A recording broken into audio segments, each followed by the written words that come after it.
Como é que o PCP, nessa altura, antes do 25 de Abril, se estruturava? Como é que se estruturava internamente? Que ligações externas é que tinha? Todos os partidos comunistas se organizavam de acordo com a forma leninista de organização partidária. Isto é, no centralismo democrático. O centralismo democrático, e há diversas obras do próprio Lenin e também do Cunhal a explicar o que é o centralismo democrático, é uma organização em pirâmide. Isto é, uma comissão, no caso, na clandestinidade eram de 3 elementos, não é? Depois, na legalidade, chegava a ser um bocadinho maior. A comissão política do PCP chegou a ter 9 pessoas, mas na clandestinidade era 3. E o que significa que se organiza da seguinte maneira: quando há uma decisão a tomar, a direção do PCP, imaginemos, a comissão política do PCP organiza-se e decide, por exemplo, que não vai participar no ato eleitoral. Há numerosos militantes do PCP que, sim senhor, que acham que se deve participar no ato eleitoral. O que é que acontece? O organismo que decide que não se vai participar no ato eleitoral comunica aos de baixo, a seguir à pirâmide, de células de 3, que não se vai participar no ato eleitoral. Mesmo que a pessoa que está a comunicar, o controleiro, chama-se controleiro, não concorde com essa posição. Portanto, o controleiro não pode transmitir as suas opiniões pessoais, mas tem que transmitir as opiniões do organismo superior. Não quer dizer que os que estão nessa célula não possam eles colocar a dúvida, a dizer, não, mas não devíamos participar neste ato eleitoral. Mas ele vai defender o contrário. Isto é uma grande violência, porque eu muitas vezes me encontrei a defender aquilo que não concordava. Mas é uma violência na qual se participa, porque se sabe que é assim. É assim. A parte do centralismo já deu para saber, portanto, há 3 pessoas que decidem basicamente e o resto tem que... E a parte do democrático? O democrático é só porque vai-se até lá abaixo com a mesma opinião, não é mais do que isso. Portanto, é no fundo uma decisão centralista, dando aos militantes a sensação que estão a participar. Portanto, o democrático está na sensação que a pessoa está a ser ouvida para uma tese de um congresso, para a eleição. É por isso que, por exemplo, não há nenhum partido comunista, nenhum, em que o secretário-geral tenha sido demitido. Morrem todos no poder. Fidel de Castro morreu no poder, Enver Hoxha, Mao Tse-tung, todos, Stalin, Khrushchev só entrou a seguir, Khrushchev, Brezhnev. Porquê? Porque a organização partidária é mesmo nesse sentido, só se o próprio sair porque está doente. O Cunhal saiu pelo pé dele no pós-25 de Abril por razões que se sabe, mas nunca ninguém proporia a admissão de Álvaro Cunhal, nem é possível. Nem é possível uma lista alternativa, nem é possível de qualquer maneira renovar o Comitê Central de acordo com uma nova corrente, ou pessoas mais novas, ou pessoas diferentes. Aliás, em todo o mundo, sempre que houve dissidentes, e há dissidentes desde 1917, a história do comunismo é a história da dissidência, a primeira coisa que os dissidentes tentam é acabar com o centralismo democrático, para terem alguma influência no próprio PCP, no próprio Partido Comunista. Nunca conseguiram, em parte nenhuma do mundo, e portanto os dissidentes são sempre afastados.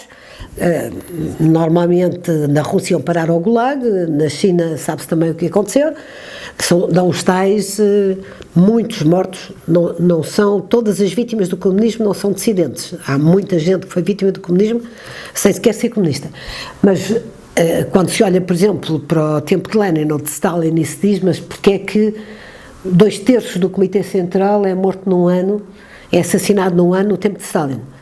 Exatamente porque formam pequenos grupos e o centralismo democrático não permite que haja qualquer espécie de contestação. A tendência de partidos democráticos no Ocidente criarem formas de não ser possível renová-los ou contestar a direção é muito grande. Eu acho que é uma das questões que impede a renovação dos próprios partidos tradicionais. Não chegam ao cúmulo do centralismo democrático, mas para lá caminham. Isto só é impedido, por exemplo, no partidos americanos isso não existe, em Inglaterra também não, porque existe a eleição uninominal e as pessoas escolhem livremente quem é o seu representante, mas numa estrutura de cima para baixo, como é uma estrutura leninista, isso nunca é possível. Acha que essa forma de estruturar os partidos estendeu-se de alguma forma aos outros partidos em Portugal? Essa forma de estrutura do Partido Comunista Português estendeu-se de alguma forma aos partidos? O centralismo democrático pega-se, é uma doença que às vezes pega e que mata a democracia. Uma democracia liberal corre perigos quando os partidos tradicionais não são capazes de se renovar. E quando olhamos, por exemplo, para a Inglaterra ou para os Estados Unidos neste momento, vemos que os candidatos de quem podemos gostar ou não vêm do próprio Partido Republicano ou vêm do próprio Partido Democrata. Em Inglaterra a mesma coisa. Na Europa continental não é assim. Na Europa continental vêm de fora e formam novos partidos. E, portanto, olhamos para a Espanha, os Cidadanos e a Vox, para a França, o Macron veio completamente de fora com o Partido Novo e desfizeram-se os partidos tradicionais. Porque se não há maneira dos próprios partidos se renovarem, entrarem outras pessoas e as pessoas envelhecerem no poder mais as suas ideias e, portanto, mais a sua maneira de governar, uma sociedade aberta e democrática encontra formas, e a forma é matar partidos e fazer outros, não é? Há partidos que morrem mesmo. E voltando então ao PCP pré-25 de Abril, como é que se tratavam os dissidentes na altura? Como é que um partido na clandestinidade conseguia tratar das dissidências, que imagino seria um risco enorme para o... Desde a sua fundação, não é? O primeiro secretário-geral, Ratos, que vem do anarcossindicalismo, e há uma altura do PCP que chega a ter 2 secretários-gerais e 2 comitês centrais, portanto há 2 partidos em paralelo e 2 avantes, 2 jornais avantes. E, no fundo, é uma luta tão dura como a luta contra o regime salazarista. Portanto, em primeiro lugar, o PCP nunca aceitou outros democratas ou outras organizações políticas que lutassem contra o regime. Sempre foi hegemónico. A PIDE ajudou sempre nisso. Porque a PIDE e Salazar, qualquer pessoa que de qualquer maneira fizesse oposição ao regime, à ditadura, era imediatamente conotada como comunista. E era enviada para as prisões e não sei o quê como comunistas. E, portanto, o próprio PCP beneficiou disso e dá sempre a sensação que foram os únicos que lutaram contra o regime ditatorial. Não foram. Mas havia outros, sim. Havia outros. Aqui não é havia outro, é havia outros. Havia outros, sim. Inicialmente, nos anos antes da Primeira Guerra Mundial, havia uma forte herança republicana e uma forte herança sindicalista e anarquista. E isso deu lutas intensas com o próprio PCP. Posteriormente, no tempo, começam-se a organizar movimentos católicos. Há movimentos católicos ao longo de todos os anos da ditadura, alguns dos quais muito radicalizados, muito radicais. Por exemplo, o atentado, que é um golpe de Estado, uma tentativa de golpe de Estado, chamado golpe da Sé, que depois leva uma série de gente à prisão e passam anos na cadeia juntamente com os dirigentes comunistas. É um movimento católico. Mais tarde há o movimento dos católicos do Rato, por exemplo, porque há no seguimento do Concílio Vaticano II e no seguimento do Papa Paulo VI, que é um Papa progressista, digamos assim, não se pode falar não se pode olhar para a Igreja da mesma maneira que se olha para a sociedade, mas que recebe os movimentos de libertação, na altura, para grande irritação de Salazar. É sabido, não é, que inclusive Paulo VI, quando veio a Portugal, não veio a Lisboa e não queria cumprimentar Salazar. Salazar é que o foi cumprimentar. Há uma caricatura, aliás, divertida no Avante, com Paulo VI em grande figura e depois Salazar a tentar cumprimentá-lo. Portanto, é um movimento real e há muitos padres já formados no seguimento dos anos 60, progressistas, e que vão mudar a posição que os católicos tinham, ou que a hierarquia da Igreja Católica tinha, através do Cardeal Serjeira. Nomeadamente, há uma revista muito importante, o Tempo e o Modo, que é uma revista marcante nessa corrente católica, que não é uma corrente comunista, nem é socialista, é uma corrente católica anti-ditadura e pró-democrata. Depois, na Capela do Rato, radicalizam-se, em alguns casos, e entram mesmo nas lutas armadas contra o regime naquela fase final da ditadura e da guerra colonial. Alguns deles saem de lá e vão se juntar a grupos que vinham de Paris. Portanto, digamos que a história da dissidência é uma história que acompanha sempre a história do PCP, e Cunhal não tem vida fácil para chegar a secretário-geral. Não tem vida nada fácil, ele tem que tirar da frente todos aqueles que eram os normais candidatos a secretários-gerais, e vale tudo.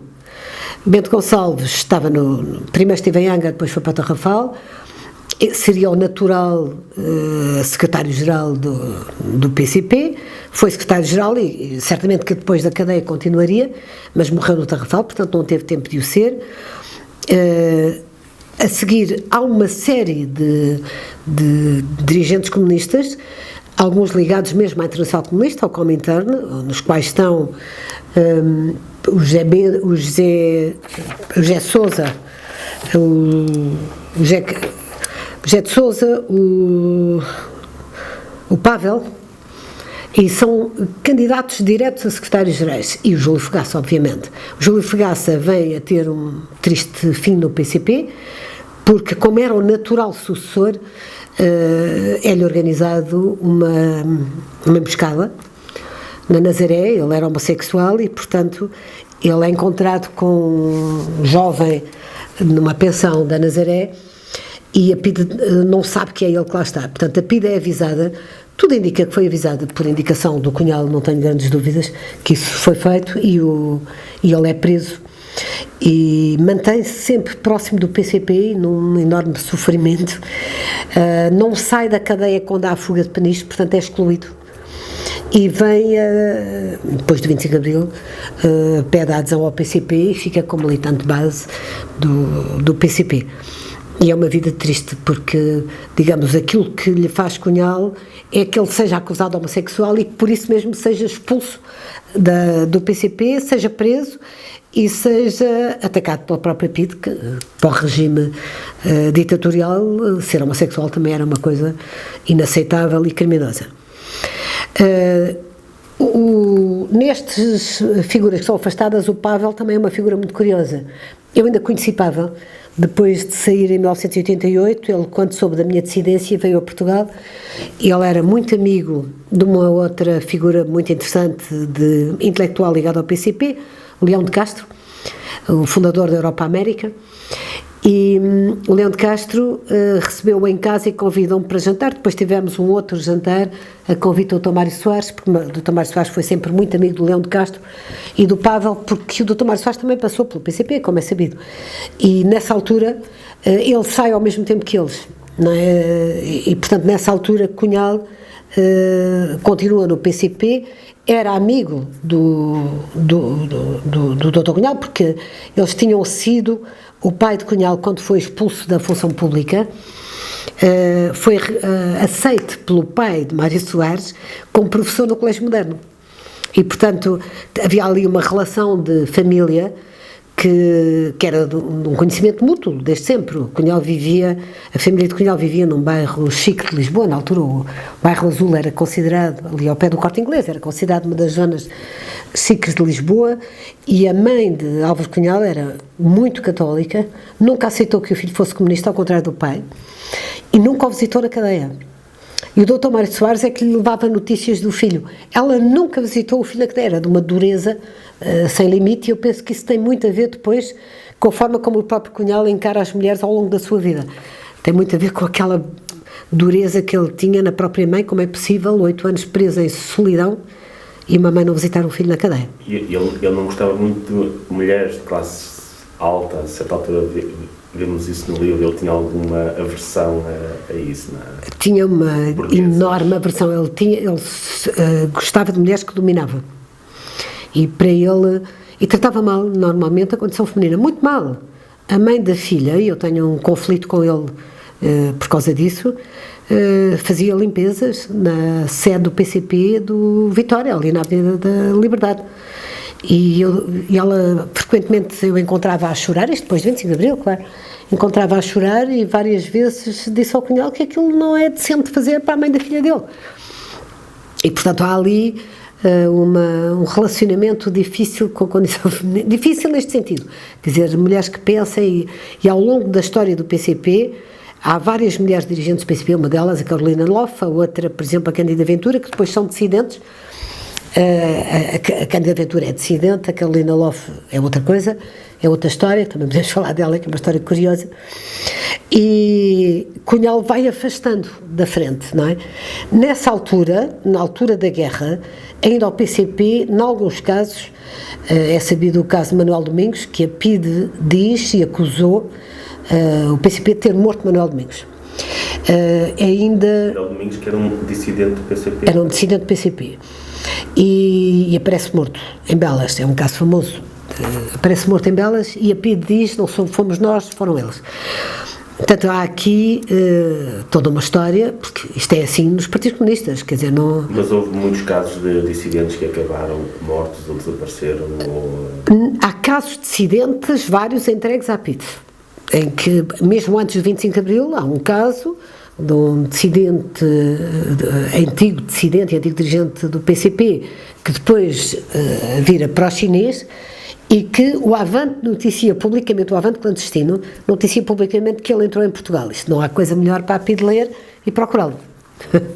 Portanto, isso foi faladíssimo na altura, citadíssimo, e os partidos maoístas acusaram o PCP de o ter entregue à PIDE. Ele foi preso realmente e depois ficou em Peniche. Portanto, há uma história negra.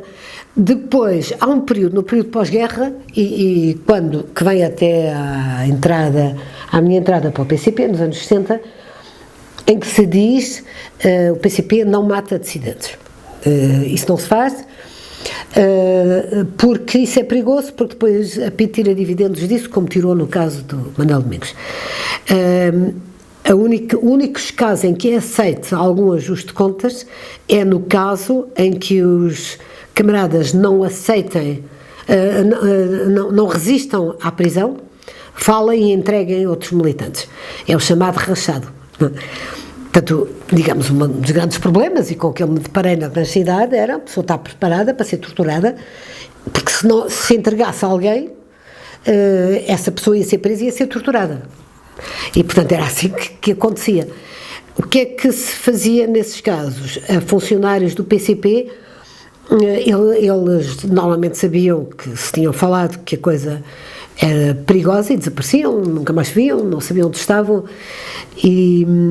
mas era explicado, por exemplo, a mim foi-me explicado.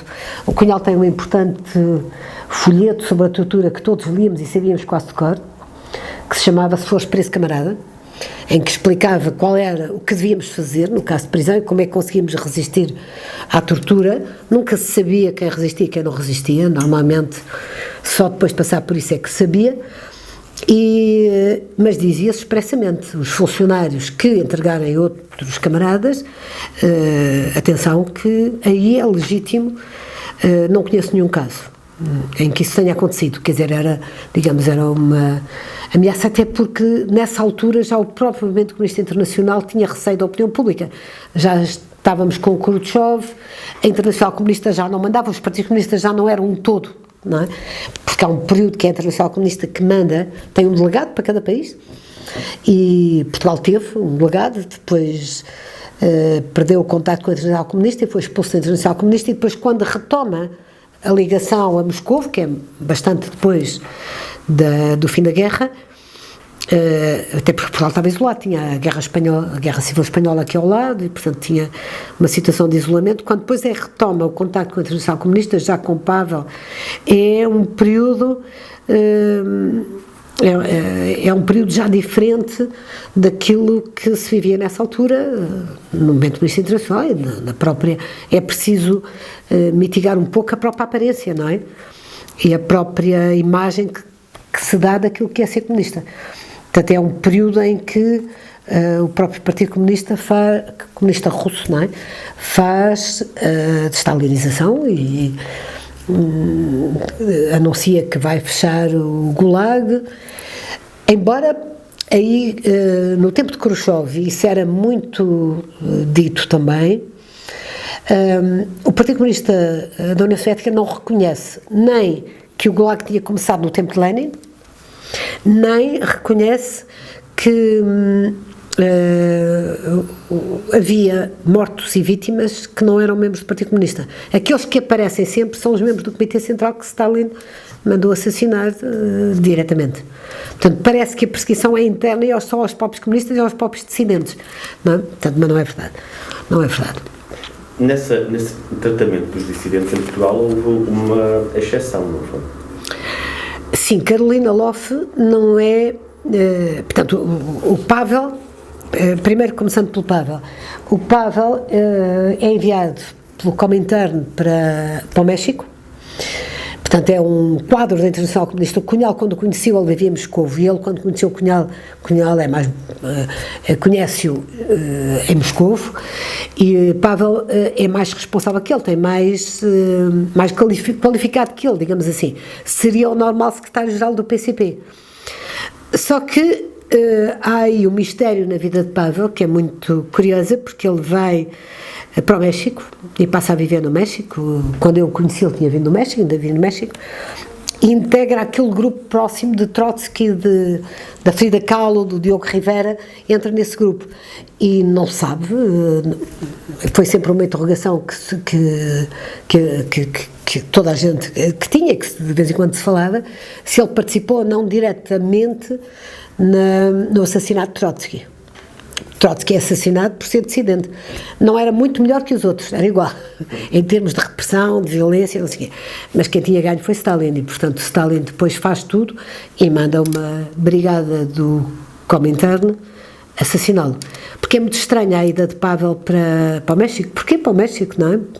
Porque não na Europa, tem a França, onde o resto estava, ele vai direitinho ao México e lá vive. Sabe-se e sabia-se, por exemplo, que ele foi realmente amigo do Diogo de Rivera, conheceu a Frida Kahlo, frequentava aqueles intelectuais comunistas que passavam por casa da Frida Kahlo e do Diogo Rivera. Era um grupo muito ativo e muito dinâmico, e ligado depois ao Partido Comunista Americano. Aquilo que, enfim, que não era muito grande, era bastante pequenino, mas era o Partido Comunista Americano. E Pavel está nesse grupo. Portanto, Cunhal nunca conseguiu deitar-lhe a mão. A única coisa que fez foi completamente apagá-lo da história do PCP, e Pavel não voltou. Não voltou a Portugal, voltou depois de 25 de Abril, 2 vezes, uma vez essa que eu conheci pessoalmente. A outra figura curiosa é a Carolina Loff. Carolina Loff é uma das raras mulheres que sobe no Partido Comunista. Antes de 25 de Abril. Muito antes de 25 de Abril e muito antes da candidatura. Portanto, ela começa a sua ascensão antes da guerra. E Carolina Loff é muito próxima da direção do PCP, e nesta altura a direção do PCP era uma coisa que não era bem, não era propriamente estruturada, não tinha secretário-geral, não tinha, portanto era assim conforme quem estava solto e quem estava preso, e portanto aquilo mudava bastante, mas ela foi uma das pessoas mais responsáveis do PCP. Sabe-se que foi à União Soviética, depois entrou no país, e sabe-se que há uma altura que é presa.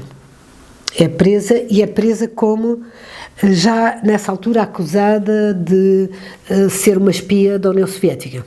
E aqui convém dizer que quando o Comintern acaba e deixa de diretamente controlar os partidos comunistas, o Partido Comunista da União Soviética teve sempre 2 vias de chegar aos países e aos partidos comunistas dos respectivos países, onde tinha mais interesse, obviamente. Era a via do KGB diretamente e a via dos partidos comunistas diretamente. Portanto, aqui em Portugal também havia um ramo direto do KGB para Moscovo, e o PCP, pelo simples não, os camaradas soviéticos testavam se era bem verdade aquilo que estava a passar e os relatos que recebiam. E também foi assim em Angola, também foi assim, é conhecido em muitos países que isto acontecia assim. A Carolina Loff veio a Portugal já com a acusação de que era diretamente espia. Ela não fala, segundo Cunhal a descrevia, nos breves momentos que falava dela, que eu ouvi falar dela pessoalmente, ela era bonita e tinha aquela sedução de um certo mistério à volta dele que as espias têm sempre, não é só nos filmes de espionagem, nos policiais que têm, também na sua vida têm. E ela foi presa e na cadeia apaixona-se pelo Pete, que a prende, e depois são os dois autorizados a sair, atravessam a fronteira juntos, atravessam a fronteira juntos, não sei se casam ou não, quer dizer, juntam-se, atravessam a fronteira juntos e vão ver para Moscovo. E ela e o Pete ficaram sempre a viver em Moscovo até o 25 de Abril. Eu penso, por aquilo que se dizia, que não é um exagero dizer, que ela era responsável por toda a ligação do KGB a Portugal e toda a informação que seguia do KGB a Portugal. Isto não é uma coisa particularmente estranha se olharmos bem para as datas e para o tempo, porque isto vem no seguimento do Pacto Germano-Soviético e, portanto, porque é que a Pete nos deixou sair? Diz que Salazar foi informado pessoalmente. Porque é que desapareceu todo o processo dela? Não há praticamente nada de interessante sobre ela nos arquivos da PIDE. E, enfim, um dia saberemos dos arquivos de Moscovo e será interessante refazer a história dela. Há vários escritores que fizeram romance à volta da história dela, mas eu acho que, incluindo o Vasco Graça Moura e agora recentemente o Lobo Antunes, mas eu acho que não são conseguidos do ponto de vista da verdadeira história policial que ela merecia e que seria interessante conhecer. Mesmo depois do 25 de Abril, Cunhal respeitou-a sempre, nunca a atacou. Apesar de ser... Ela era dissidente, podemos chamá-la assim? Não era? Foi para Moscou? Não? Quer dizer, o dissidente nem sempre se pode dizer que seja uma pessoa que divergia, não é? Pelo menos não estava sujeita às ordens do Cunhal. E o PCP não tinha nenhuma autoridade sobre ela. E não se conhece o que é que ela fazia em Moscovo, quer dizer, nunca se ouvia falar disso, não é? Portanto, há aqui, digamos, ao longo de todo este tempo, há sempre dissidentes, acontecem sempre pessoas que se vão afastando. Se são, por exemplo, os intelectuais, escritores ou outros, porque o PCP tinha uma importante influência nos intelectuais. O PCP, não só o comunismo, no geral, tinha uma grande influência nos escritores e tal. Aliás, eu acho que não se podia ser escritor em Portugal se não se fosse comunista, porque os livros não eram publicados, ponto. Até porque o neorrealismo é uma corrente que se impõe e que se impõe de uma forma muito autoritária nas editoras, nas galerias, em todo lado. E, portanto, quando um intelectual era preso e falava na cadeia, tinha alguma desculpa, porque se dizia sempre: os intelectuais não são lá muito seguros, são a parte frágil da luta, se eles fossem um operário não reagia assim, e portanto, enquanto um operário era imediatamente expulso, ou um camponês não sequer era imediatamente expulso do PCP, o intelectual era, apesar de ser um rachado, ficava como companhão de ruta. Normalmente os companheiros de ruta eram mais fiéis ao PCP do que os militantes. E muitos deles vieram a integrar a oposição democrática e vieram a integrar o MDP-CD, que era uma espécie de... onde havia gente que não tinha estado preso e não era rachado, não tinha entregue ninguém na cadeia. O José Manuel tem Garrinha, por exemplo, que dirigiu o MDP-CD, mas onde havia muitos que tinham estado na cadeia e que, por terem falado, integravam as fileiras do MDP-CD, uma espécie de PCP disfarçado para gente que não tinha a coragem de estar no PCP, que é como nós víamos o MDP-CD. Um caso famoso de militante comunista, intelectual, que na cadeia não falou, mas depois teve uma evolução muito curiosa e muito que suscita, quer dizer, isto é um mundo de histórias, se eu agora começasse a falar não parava. É o pai do Judice, o pai do José Miguel Judice, porque ele foi o controleiro dos intelectuais de Coimbra, foi preso, não falou, resistiu e um dia disse à PIDE: eu vou dizer tudo. Chamou a PIDE e disse que foi porque lhe tinha aparecido Nossa Senhora na cela e deixou de ser comunista e passou e o PCP, eu não sei se a ideia de que Nossa Senhora lhe tinha aparecido na cela é uma calúnia do PCP, É o PCP que inventou a história para justificar, digamos, o dia em que ele disse já não sou mais comunista e vou-me embora, libertem-me, ou se é realmente assim. Porque o PCP, cada vez que havia um dissidente ou alguém que queria sair, que se queria ir embora, que deixava de ser comunista, lançava sempre calúnias, mesmo no tempo da ditadura. E lançava calúnias públicas, toda a gente sabia, inclusive a PID, não se escondia. Coisa. E então, ou era porque tinha sido católico e tinha-lhe aparecido na cela Nossa Senhora e agora tinha sido embora, ou é porque tinha roubado o dinheiro ao PCP, não é? É o caso de Manel Alegre, por exemplo, e de Piteira Santos, são dois importantes dissidentes que estão em Argel e que têm uma atividade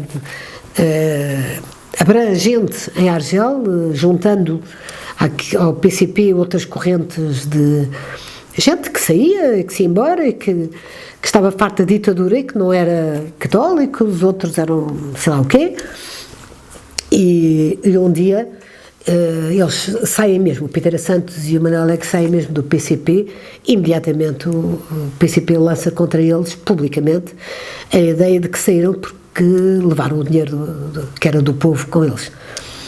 Na Argélia havia uma rádio, e havia uma rádio clandestina, e havia um importante núcleo não comunista de... A Argélia era um país progressista na altura, não é? Lembramos disso, hoje é uma desgraça e faz muita tristeza a Argélia hoje, mas na altura era um país, portanto a luta pela independência da Argélia, muito importante e muito ligada à França, e portanto e era muito perto, era mais fácil a desertores que desertavam ir ter a Argélia do que ir ter a Paris logo diretamente.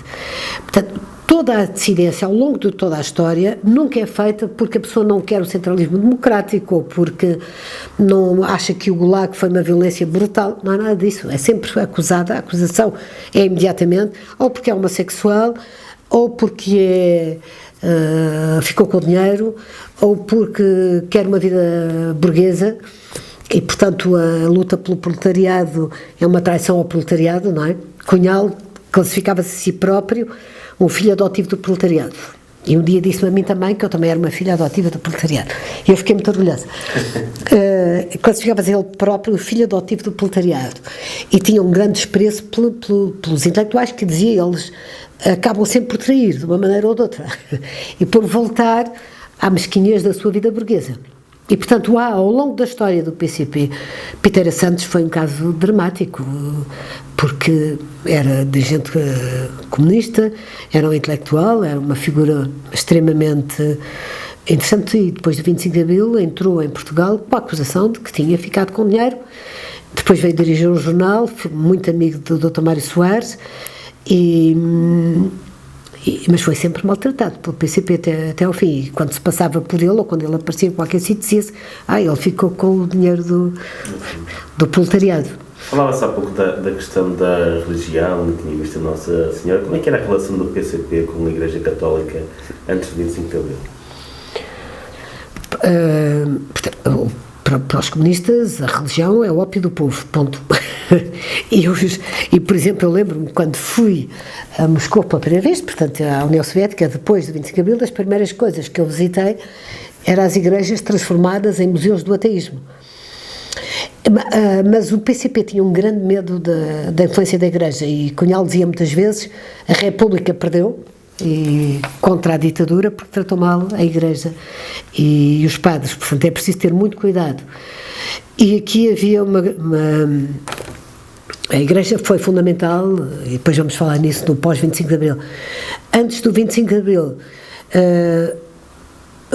o Cunhal não queria nunca que se fizesse nenhum ataque de forma nenhuma à Igreja, e portanto tudo aquilo que fosse, é um bocado como a ala liberal a seguir ao 25 de Abril, tanto na ala liberal como na Igreja era um desperdiçar isso trataríamos depois na fase seguinte da Revolução, isso trata-se na frase democrática e nacional, que é aquela que ele previa no rumo à vitória, convinha-nos os católicos progressistas, e é evidente que na altura com o Vaticano II, existiam em Portugal e tinham peso na oposição, convinha-nos tudo aquilo que que não fosse comunista que se pudesse aliar e ser dirigido pelo PCP. Quando não era, o PCP reagia, por exemplo, Cunhal viu com muito maus olhos a candidatura de Humberto Delgado. E o PCP, não é? E apresentou uma candidatura contra a candidatura de Humberto Delgado, que depois não teve nenhum apoio, quer dizer, o povo foi todo atrás da candidatura de Humberto Delgado. E Cunhal e o PCP diziam sempre, mas ele não é de confiança. Ele vem do regime, atenção, e não sei o quê. Portanto, era sempre uma relação dizendo, trataremos desses depois da Revolução Democrática Nacional. Agora, o que nos interessa é, no fundo, a ditadura. Havia comunistas católicos nessa altura? Não, havia sempre um comunista católico para mostrar. Eu conheci o comunista católico, era o José Pedro Soares, e dizia-se, ele não é católico, mas não faz mal, a mulher dele é muito católica. E, portanto, era sempre, no pós do 25 de Abril, foi apresentado como o católico da direção do PCP. Morreu tristemente num acidente de automóvel, ele e a mulher, foi assim uma coisa brutal. Num acidente, normal, quer dizer, um triste acidente de automóvel, e fez falta ao PCP porque deixámos de ter o católico de serviço, e que era sempre apresentado como tal. Se havia, por exemplo, uma reunião com a igreja ou qualquer coisa, era ele que avançava.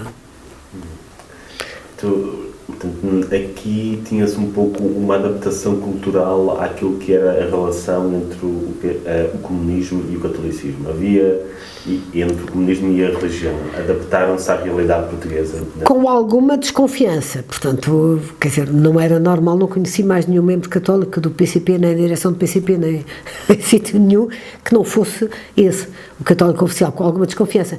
Mas dizia sempre que o povo do Norte, por exemplo, o campesinato, os pequenos camponeses do Norte, eram muito católicos. Os alentejanos não, que trabalhavam por conta, eram assalariados rurais, não eram camponeses, e que o catolicismo dos camponeses tinha que ser ganho para fazerem connosco a revolução, depois se veria.